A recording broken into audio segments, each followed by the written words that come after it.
ভাই, আমরা সবাই মারা যাব, এই কথাটা কি আপনারা বিশ্বাস করেন?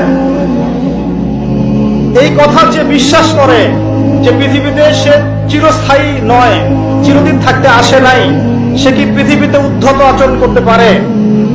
পাপ করলেও তো সে তওবা করে ফিরে আসবে, তাই নয় কি? এখন মানুষের চলাফেরা দেখলে কি মনে হয় যে মানুষ মারা যাবে কখন? আমাদের সবার সামনে মৌত অপেক্ষা করছে।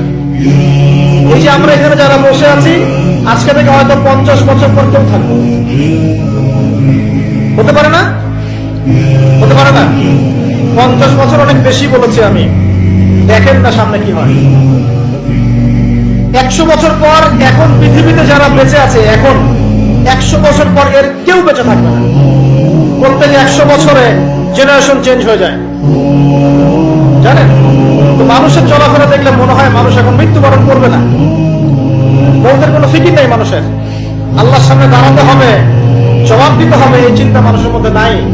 সারাদিন দুনিয়া নিয়ে মানুষ ব্যস্ত হয়ে আছে। আল্লাহ পাক হেফাজত করুন আমাদেরকে।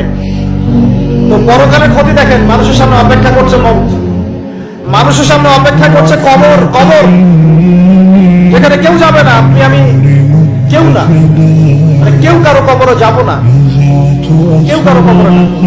চিন্তা করতে পারেন যে আমাদেরকে একা একা কবরে যেতে হবে, সেখানে 2 জন ফেরেশতার সম্মুখীন হয়ে সওয়াল জবাব দিতে হবে।